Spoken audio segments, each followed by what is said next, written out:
milivoltios sea su reposo. ¿Sí? Negativo 80 milivoltios sea su reposo. Su umbral esté en los negativos 60. Estamos inventando nomás. No es de ninguna célula específica. Y su máximo de despolarización sea positivo 50. Entonces, un fármaco o un neurotransmisor excitatorio es aquel que permite la entrada de sodio o permite la entrada de calcio, permite que entre sustancias positivas, iones positivos, al interior de la membrana para que lo que estaba en reposo vaya al umbral y del umbral a la despolarización. Entonces, ¿qué permite? Que entre sodio principalmente, pero también puede permitir que entre calcio.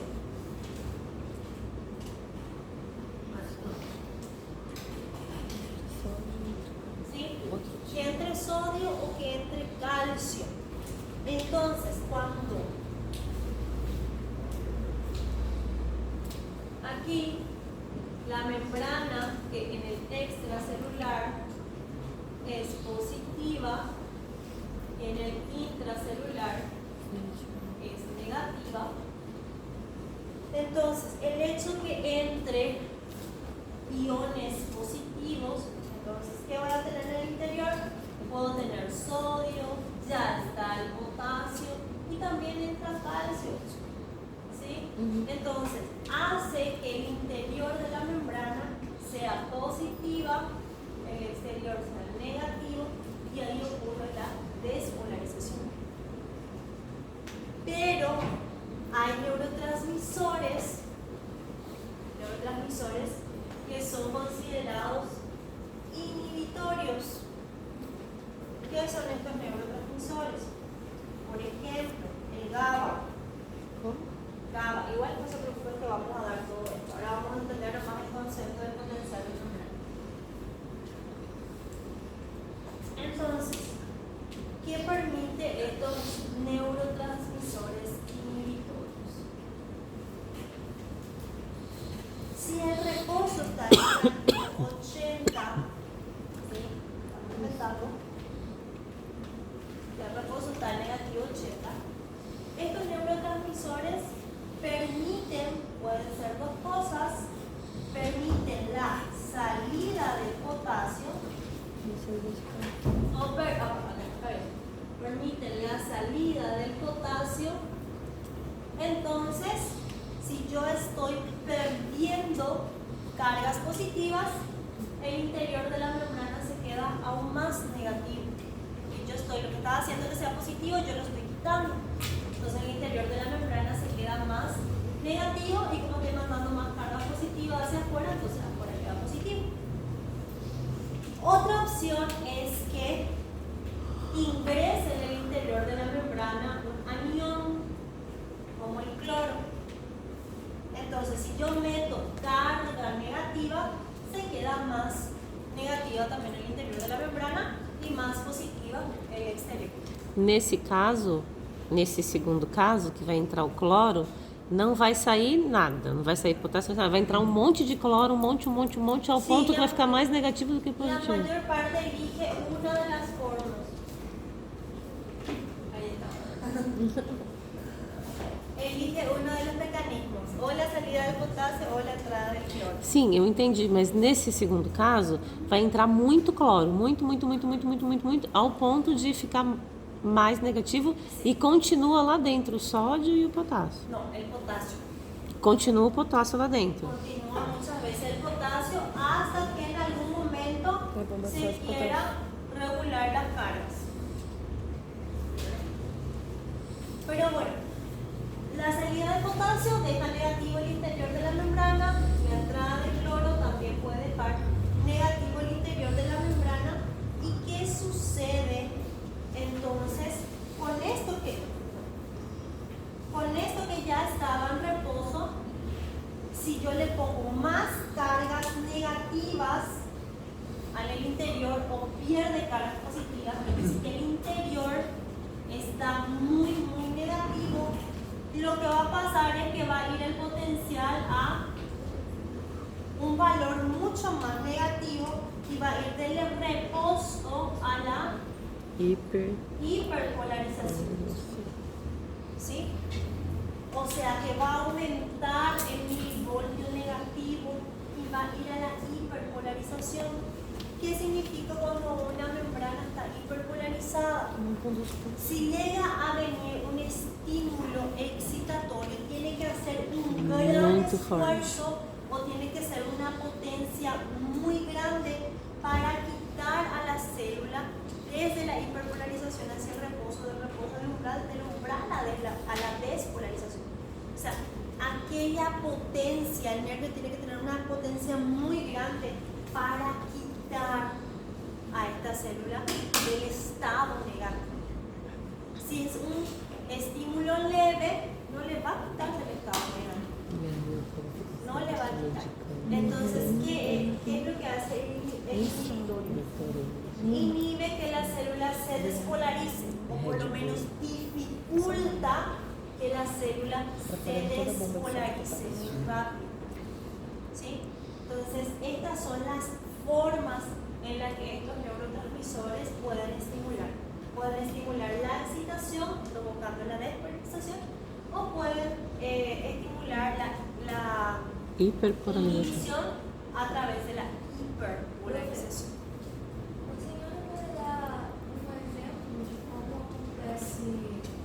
Para que se usa um fármaco, por exemplo, que organiza essa hiperpolarização? Voy a saltar de la clase. Porque a polarização é muito mais fácil do que o sódio e tal, você está querendo entrar dentro da célula. Então, só abre o canal e ele entra muito facilmente. Agora, para deixar negativo dentro da célula é mais difícil, né? Porque Ahí, en ese caso, el GABA, que es uno de los neurotransmisores que vamos a ver después. El GABA es un neurotransmisor inhibitorio. Ahí el GABA se va a unir a su receptor y ahí va a ser especialmente la entrada de cloro o la salida de potasio y va a ayudar a que esté hiperpolarizado. Igual se van a mover iones favor gradiente, porque el potasio tiende a salir y el cloro, como es anión extracelular, su favor gradiente va a ser neutral. Entonces, dependiendo de cuál sea el neurotransmisor, va a unir o su hiperpolarización o su despolarización, pero todos siguen siendo favor gradiente. Utilizan canales. Mas aqui vai menos coisas, né? Não sei se ela está especificando. Esse é o esquelético.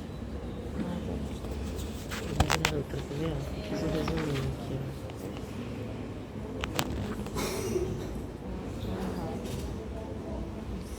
Porque é aquilo que ela explicou. Não, ela não tem. não. Ela explicou do músculo branco e do músculo rosa. Aqui um é lento e o outro é rápido. Então, fibras misturadas. Sim.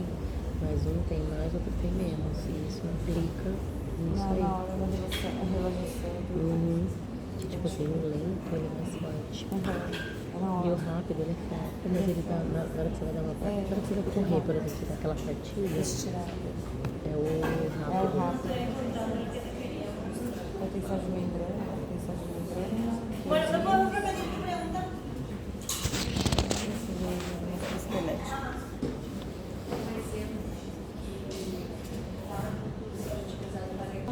TDAH o pacientes con TEA que son muy agresivos, se les da este neurotransmisor, este ácido gamma glucotílico como fármaco para potenciar que habiendo GABA en el espacio extracelular pueda llegar a estimular más liberación de GABA y de esta manera el GABA se va a unir a sus receptores y al unirse a sus receptores va a provocar la hiperpolarización de las células, lo cual evita la excitación y relaja al paciente.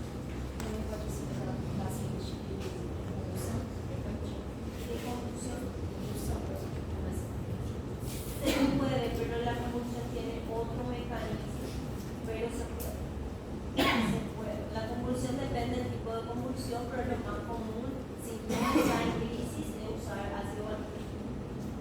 Pero lo que hace es, cuando vos provocas una hiperpolarización, lo que provocas es un descenso del paciente, que se tranquilice, una relajación. Los pacientes que son muy violentos puede llegar a en niños se utilizan mucho los neuropediatras para utilizar medicamentos. ¿Alguna otra pregunta?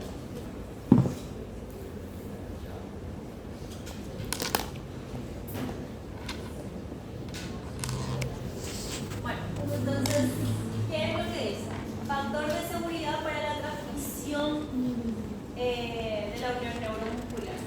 La fatiga de la unión es un factor de seguridad. Entonces, ¿qué nos dice?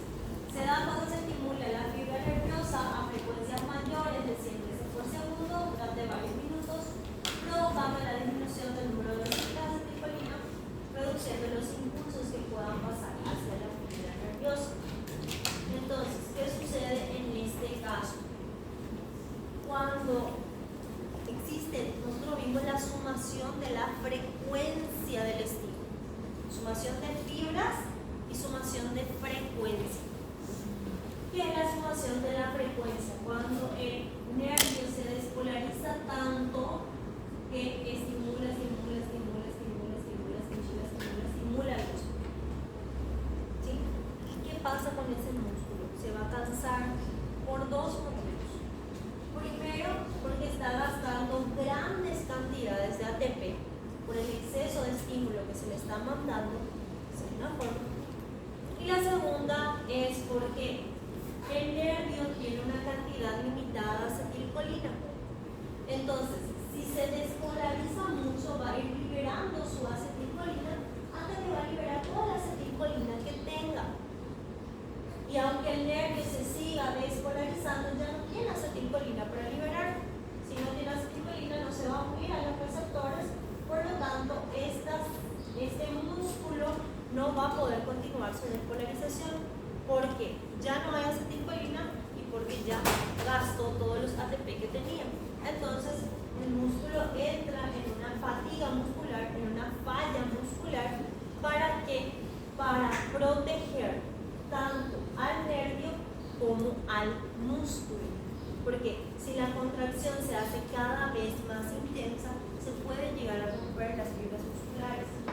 Que dentro de un contexto cuidado, bajo pesos correctos, ocurre una pequeña lisis de la fibra y con eso la hipertrofia. Pero otra cosa es cuando se rompe el músculo, cuando hay una disección del músculo o la fuerza es tan grande que el tendón se separa del hueso. Ahí es otra cosa, ¿verdad? Se para evitar esas cosas con un mecanismo de protección, ocurre la fatiga muscular. ¿Sí? Porque al fatigarse el músculo ya no puede seguir contrayéndose, alzando más fuerza, entonces como un alto que se pone. ¿Sí? Entonces es forma de protegerse. Aquí nos habla un poquito de lo que es la formación y la liberación de la acetilcolina por parte del nervio. Entonces, la formación y la liberación de la acetilcolina se da primero con la formación de las vesículas. Estas vesículas se tienen que formar en el aparato de Golgi, o sea, las bolsitas, los paquetes se forman en el aparato de Golgi y también la acetilcolina va a madurar ahí una vez que haya sido creada. En el aparato de Golgi, ¿de dónde? De la motoneurona. ¿Dónde se encuentra la motoneurona? En el asta anterior de la médula espinal. ¿Sí? Todo lo que sea motor para movimiento es la región anterior de la médula espinal. Todo lo que sea la parte posterior es sensitiva. Y todo lo que esté en el medio de la médula, que es las astas laterales, son más neuronas de conexión, las interneuronas. ¿Sí? Entonces, el aparato de Golgi y la motoneurona de la médula, que son transportadas por el exoplasma y hasta la unión neuromuscular. ¿Sí? De las terminaciones nerviosas de las fibras nerviosas periféricas. ¿Qué quiere decir? Nervio raquídeo o nervio espinal. Botón terminal del nervio raquídeo nervio. Eso se refiere. La acetilcolina se sintetiza en el citosol de la terminación nerviosa, aquí, para luego ser transportada hacia el interior de la vesícula. ¿Sí? La acetilcolina se libera cuando un potencial de acción llega a la terminación nerviosa. ¿Cómo se va a liberar por exocitosis esto? Cuando aquí las barras densas detectan el cambio de potencial, detectan la positividad que está llegando al botón terminal y de esa manera permite la entrada de calcio y la entrada de calcio permite la fusión de la vesícula con la membrana del nervio para por exocitosis liberar entonces las vesículas de acetilcolina hacia el espacio sináptico.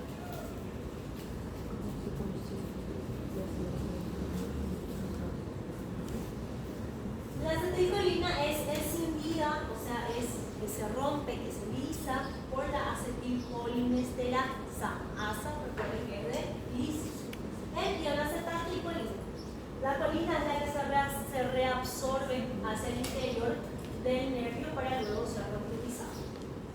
Dice, en un plazo de algunos segundos después de que haya terminado cada uno de los potenciales de acción, aparecen hendiduras revestidas en la membrana de la terminación nerviosa. ¿Qué significa eso?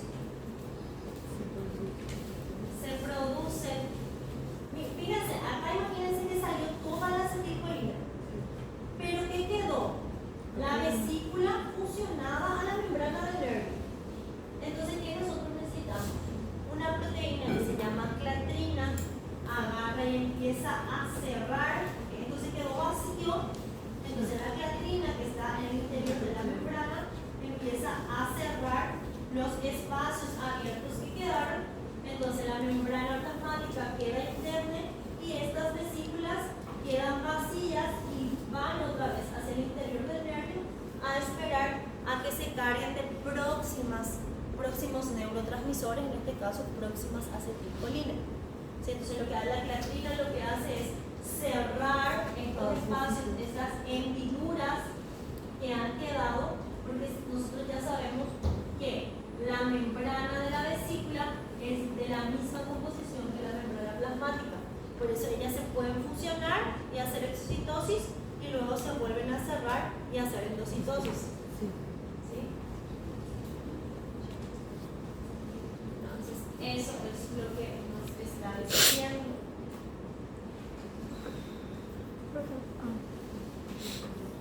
Entonces, una vez que las acetilcolinas que se generaron en el citoplasma y maduraron, entonces entran dentro de su bolsita que es la vesícula y están esperando al próximo potencial de acción, a la próxima despolarización del nervio para volver a ser liberadas. ¿Sí? Este es uno de los ejemplos de neurotransmisores externos. ¿Sí? Pode estar a captação da colina. Como é que faz a captação? É Por que vai endocitosis. segurar. Aí tem vácuo e não vácuo. ¿Qué cosa? La recaptación de colina es grande, entonces entra por endocitosis. Entonces, podría, no muestra aquí, el libro tampoco lo dice, pero sabemos que las moléculas que son muy grandes o tienen que pasar por proteína transportadora o tienen que pasar por endocitosis. La colina no es tan pequeña, entonces lo más probable que sucede es, no precisamente por ello, puede ser, pero puede ser por otras partes del botón terminal, que esta colina que sobró va a volver a entrar, pero va a volver a entrar por endocitosis. ¿Sí? La colina probablemente tenga su receptor también aquí alrededor del botón terminal. Cuando la colina se une a su receptor, entra la membrana plasmática y lo pone de nuevo como nueva vesícula. ¿Sí? Pero esta colina tiene que liberarse en el citoplasma para encontrar a su acetato y ahí recién se forma la acetilcolina. Pero como es grande, lo más probable es que sea por endocitosis. Por isso que precisa da proteína para fechar, porque é um canal grande ali, para dar um estímulo de novo. La clatrina lo que hace es cerrar los espacios de la membrana plasmática. Ela abre, não? Para que la membrana quede otra vez lisa, indemne, ¿sí? Porque no se puede quedar esa membrana abierta, Sim, ¿sí? Hay que cerrarla atrás, hay que restablecer. para poder fazer tudo de novo sempre. Sí. Este ciclo se repite una y otra vez. O sea, en cada contracción se repite.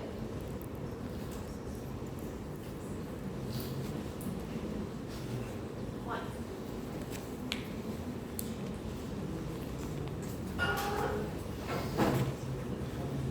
Existen algunas diferencias entre el potencial de acción del nervio y el potencial de la membrana. Son pequeñas diferencias. ¿Cómo cuáles? Semejanzas hay muchísimas. Ambas tienen que permitir la entrada de sodio, ambas tienen que permitir la salida de potasio, ambas permiten la entrada de calcio, ¿sí? Entonces, en el potencial para la despolarización y la repolarización son muy parecidas. ¿Cuál es una de sus diferencias? Entonces, el nivel de reposo. El nivel de reposo de la membrana plasmática del músculo es mucho más negativa que el del potencial de acción, o sea, hemos dicho el nivel de reposo del nervio. Para que se estimule el músculo necesita un estímulo bastante potente. Para que se estimule el nervio necesita un estímulo un poquito menos fuerte. ¿Por qué? ¿Cuál es la diferencia? Por su reposo. ¿Sí? Por su reposo. Entonces nosotros vimos que el reposo del nervio, por ejemplo, estaba entre negativo 60, negativo 70. Y el del músculo menos negativo 80, 85, 90, 95 aproximadamente. ¿Sí? Entonces, ¿qué quiere decir? Que es más fácil estimular al nervio que estimular al músculo. ¿Sí? Es más fácil quitarle al nervio del reposo que quitarle al músculo del reposo. ¿Por qué? Porque el reposo del músculo es más negativo. Esa es una de las diferencias. Dice la duración del potencial de acción es de 1 a 5 milisegundos en el músculo esquelético, aproximadamente 5 veces mayor que los nervios grandes mineralizados.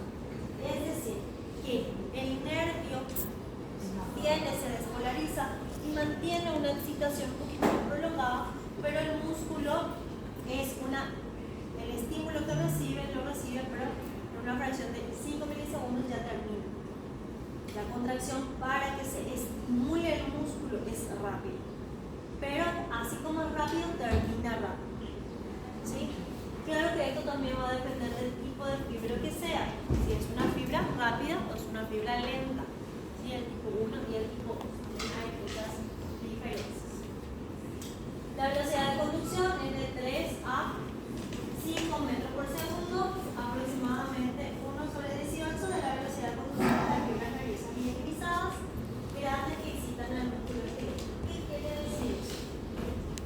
La velocidad con la que se conduce la información sobre el músculo es más lenta que la velocidad, no la potencia, la velocidad que se transmite por el nervio. Porque el nervio tiene que ser rápida su potencial. Pero cuando llega al músculo dura poco tiempo.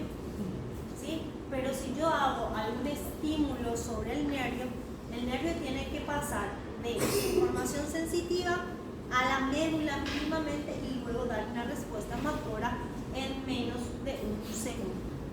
¿Sí? Essa diferença de velocidade do nervo do músculo tem alguma ligação, por exemplo, quando tem um espasmo involuntário quando a gente está frente sobre o livro, por exemplo? Tu espasmo involuntario puede llegar a ser una penalización, ¿sí? Pero no hay una relación precisamente que te va a dar cuando vas a dormir nada más. Hay una relación. Los calambres tienen varios. Eu perguntei ontem sobre as câimbras para ela. Puede ser por falta de buena oxigenación, puede ser por falta de por un desequilibrio electrolítico de los iones, puede ser por una mala transmisión del nervio, puede ser por una lesión del nervio. O sea, el calambre tiene varios, no es solo uno. ¿Sí? Pero sí tiene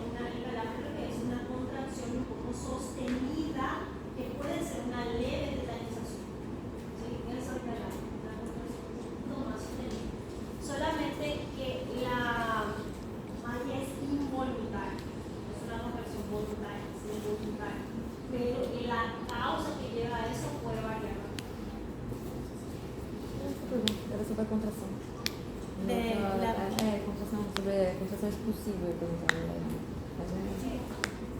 Pero hay varias causas, no solo una. Bueno.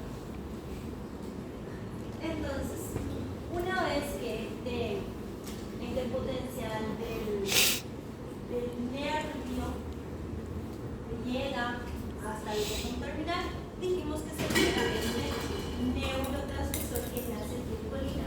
Y fíjense que en esta imagen, la acetilcolina entra en un lugar donde se llama hendidura Subneural.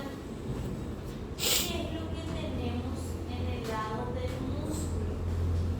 En el lado del músculo nosotros teníamos, a ver, la clase anterior,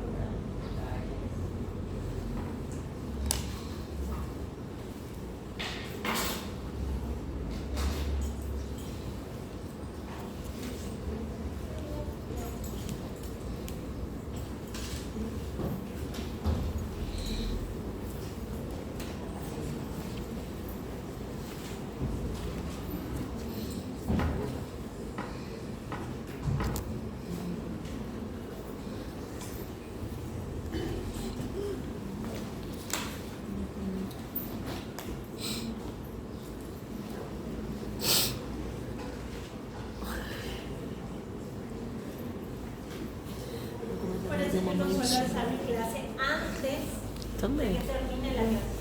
Ahora sí que las alzé en la plataforma, pero bueno, las modificaciones yo lo voy a hacer en el recurso. Ok, vieron que hay pequeños agujeritos en la membrana del músculo, ¿sí? Esos agujeritos corresponden a los Túbulos T. Esto es como si fuera si me vas a ver, hice así. ¿Sí? Está en su estado acostado, y entonces ¿qué? Lo di la vuelta, ahí separado. ¿Qué pasa en estos túbulos T o túbulos transversos? ¿Por qué se llaman túbulos T? Por esta imagen, así. Los túbulos T es una imaginación de la membrana del músculo que permite a los lados de este túbulo T vamos a tener al retículo sarcoplasmático. ¿Qué pasa con estos retículos sarcoplasmáticos? Son los que tienen en mayor cantidad al calcio. Calcio. Guardan en mayor cantidad al calcio. ¿Sí? Entonces, los túbulos T son pequeños y siguen un trayecto transversal a las miofibrilas. ¿Okay? El retículo sarcoplásmico está formado por dos partes principales, que son grandes cavidades llamadas cisternas terminales, que son estas partes, las cisternas terminales que están pegadas al músculo externo, y tubos longitudinales largos que rodean la superficie de las miofibrilas. Estos. Entonces, esta es la cisterna y estos son los tubos longitudinales que van a rodear así a cada miofibrila. ¿Cómo se da esa liberación de calcio en estas cisternas? Cuando el potencial de acción alcanza el túbulo T, cuando el potencial de acción llega aquí a la membrana, ¿cuál es el potencial de acción liberado por el nervio? La acetilcolina. Entonces, cuando la acetilcolina se une a su receptor, permite la entrada de sodio y la despolarización. Entonces, esa despolarización, ese cambio de voltaje es detectado por los receptores de dihidropiridina. Los receptores de dihidropiridina son los que detectan cuando hay un cambio en el potencial de la membrana del músculo. ¿Qué quiere decir eso? Este receptor de dihidropiridina detecta cuando entró el sodio y el sodio llevó a la despolarización. ¿Sí? Entonces, ¿cómo sé que está en estado despolarizado?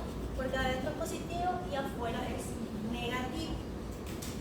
Entonces, cuando el receptor de dihidropiridina se da cuenta que la membrana en el interior está despolarizada, este receptor de dihidropiridina está unido al extracción de calcio. ¿Sí? Aquí. Este es un canal, este es el canal de calcio, este es el retículo endoplasmático en sus cisternas, que serían estas partes. Aquí están los receptores de dihidropiridina, y estos receptores de dihidropiridina detectan el cambio de voltaje aquí en el túbulo T. ¿Cómo ocurre el cambio de voltaje? Por la entrada del sodio, y ese receptor de dihidropiridina está unido a unos pequeños receptores que se llaman de rianodina. Estos son los receptores de rianodina o la tipo de proteína. ¿Qué hace la rianodina? La rianodina tapa el canal de calcio. En su estado de reposo, adentro es negativo, afuera es positivo, así es el reposo. La dihidropiridina está unida a la rianodina. ¿Qué hace la rianodina? Tapa los canales de calcio, por ende el calcio no se puede liberar al sarcoplasma. ¿Sí? Ahora, cuando hay un cambio en el voltaje, la membrana del músculo se despolarizó, el receptor de dihidropiridina detecta esa despolarización, lo cual estira a la rianodina, y al estirar a la rianodina, el canal de calcio queda libre, queda abierto. Por ende, el calcio se libera desde el retículo sarcoendoplasmático al sarcoplasma y ahí hace la contracción. ¿Sí? Entonces, una vez que el calcio haya hecho toda su contracción, el potasio empieza a salir, se elimina potasio hacia afuera del músculo, el cambio de voltaje vuelve a ocurrir y la membrana plasmática vuelve al reposo. El receptor de dihidropiridina detecta que en el interior está negativo, entonces vuelve a cerrar el canal de calcio, por ende el calcio ya no se libera. Pero también dentro del receptor, o sea, dentro del retículo endoplásmico hay una proteína que se llama calsecuestrina. ¿Cómo va a volver a entrar el calcio? El calcio no vuelve a entrar por su canal, el calcio vuelve a entrar por la bomba de calcio. Entonces, todos los calcios que salieron, la bomba de calcio contra el gradiente de concentración vuelve a meter el calcio en el retículo endoplasmático, y dentro del retículo endoplasmático el calcio le encuentra a la calsecuestrina, a la proteína secuestradora de calcio. Esta calsecuestrina empieza a captar todos los calcios y a retenerlos en el interior del retículo endoplasmático. Entonces tiene doble forma de control. Primero, porque no es que atraviesa directamente el canal o que pasa directamente a través de la membrana del retículo, sino que la bomba de calcio tiene un cambio conformacional que mete calcio al interior del retículo sarcoplásmico, y encima de eso hay otra proteína que atrapa el calcio y lo secuestra, lo ataja hasta que un nuevo potencial de acción quite la rianodina de este canal y el calcio pueda volver a liberarse. ¿Sí? Entonces, después ustedes en fármaco van a estudiar inhibidores del calcio. Ahí van a estudiar otra vez a la dihidropiridina y a la rianodina. ¿Sí?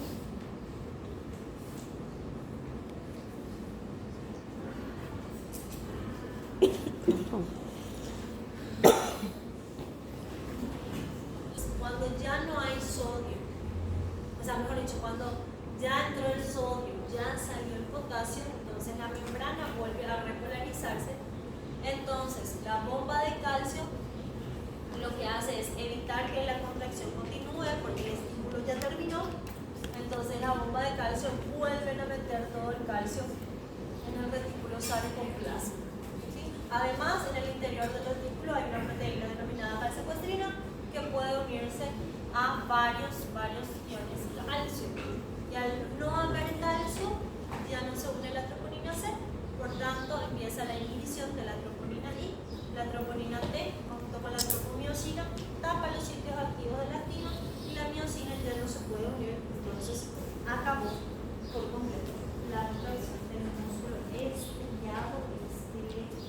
esquelético Este es também. el método de esquema. El músculo liso tiene otra forma y el músculo cardíaco tiene otra. ¿Sí? E o unicórnio? Personalmente a mí me parece un poco desordenado la forma que nos presenta el libro, porque va del músculo al nervio, del nervio al músculo y así va. Entonces, pero esa es la forma completa. ¿Hay alguna duda? ¿Hay alguna pregunta? ¿Alguna queja?